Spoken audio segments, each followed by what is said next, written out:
So, and by the way, in most of the cases, and we've seen this not only in the vocational training area, but even in many other jobs that are more related to the academia, you always have a problem if firing the most junior staff if he's not performing.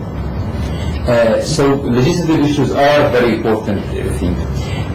What we call, and I think that was mentioned in Lebanon, and I'm sure it's the same, the culture of shame, we call it in our part of the world. This is shameful job, I cannot do this. In Jordan today we have more than 500,000 workers from Egypt working in the agricultural area, while we have so many Jordanians who do not do anything. They do not have a job to work with, because it's shame to go and work in the farm or so on. So here we have to do something to change this. And here I think we need, I might not agree with you a lot about the vulnerable part of it. It's important, but because you always gave it that dimension, this is for those who are not capable to do anything else. They are dropouts. They cannot do it.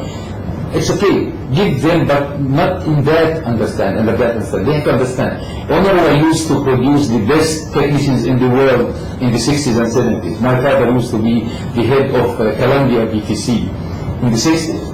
And those people were, today if you go around in the Gulf and in so many countries, you see those people are some of the most successful people. And the criteria was there available. It's okay, it's for the refugees, but for any refugee, it's not for the dropouts. Actually, to the contrary, it was the good people. They did not have the chance to study because they did not have money. There is a big difference between not afford to do it and you cannot do it. It's different. You cannot because you cannot afford, I agree. And this is why UNRWA BTC centers were created anyway. But just to say that, okay, if you are successful and so on, go to the university. We have some statistics in the Arab region which are really dangerous. And I hear this not today. I'm talking about 20 years ago statistics. In Sudan, you have 10 doctors for every staff nurse, which should be almost the other way around. You have to have 10 staff nurses for every doctor. We have 10 engineers for every technician. That's, in Germany, to become an engineer, it's a big thing, before we get to that. So I believe that it's the culture of understanding things, it's the government rules and regulations, they have to be changed. We cannot, in the United States today, and in some other countries, you have what they call contract at will, which allows both parties, the employer and the employee, to leave at any time without any notice and without any reason. Okay, if you give both of us this right, then it's good for both of us. But you don't allow me to fire any of my employees because this is, the employee has all the rights, and at the same time my employee can leave me at any time, even if I did everything with him. And that's the problem we always see in most of the countries, that you spend money. That's why the private sector is reluctant. Why do I need to train and to put all this money, and this guy will get a $50 increase on his salary by another competitor, and he will move immediately to go to work for that person, whether locally or maybe even outside to the Gulf countries or to other places. Thank you. Thank you very much. Thank you very much for mentioning also these aspects. Actually, I have been really working a lot for many years in these fields, and I was just, maybe I mentioned this to you 4 weeks ago, because not too many people are traveling to Iraq. I was in Erbil in North Iraq, and I see so many Bangladeshi and Pakistanis and so on, and most of the Kurdish young people are jobless. And when we discussed this with the chamber, they mentioned the issues with Mr. Nasruddin is mentioning, that they say, it's of course a question of qualification, one thing, and experience, because the Bangladeshi comes already with a few years of experience, and secondly, the labor law, because the local people have the law in their pockets, and they always produce it to and say, I have this right and right, I have to go there and so on. But the foreign workers, they don't care about these things, yeah. They work. Yeah, they go to work 12 hours per day, 6 days a week, and so on. So the national employees would not do that. So these are very important aspects of legislation, and how to make attractive for the entrepreneur to hire the local people. They say, if the qualification from the Vocational Training Center is not enough, we can still train them on the job. But the other issues are more important, the laws and regulations, etc. Yeah? Okay, actually at 1 o'clock it is the schedule for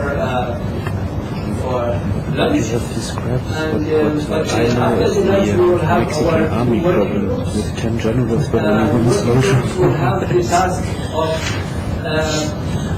some brainstorming in order to develop a few ideas.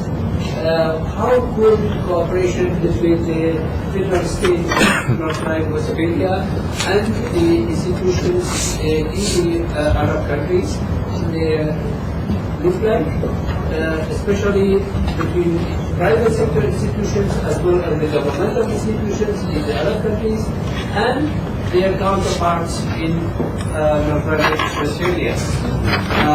But before doing that, actually, I would like to mention a few points based on the study we intend carrying out in the summer. I mentioned to the colleagues whom I met in Cairo in May about the study. And one important aspect I would like to highlight, because it's important for your deliberations later on in the working groups. Most of you have worked with the GTZ, with IFO, with CEDA, Canada, and so on. And you know the system of international technical cooperation, that there is donor organization, and there's the so-called recipient country. This is the typical way of understanding the so-called technical cooperation, international technical cooperation, especially when it is from government to government. Because all event activities, I think, and so on, also are based on agreements between the two parties, and on the recipient part is the government. Now, in our study, we thought that there are some organizations, for example, the federal states in Germany. Each federal state has a program for international cooperation. But these programs differ from the program of the central government in Germany. You know all BMZ, the Ministry for Economic Cooperation and Development. They have a budget from the central government for technical cooperation, and we always hear that project at 3 million, the other project at 4 million, etc. We want to discuss with you very briefly the issue of real cooperation. That means two partners come together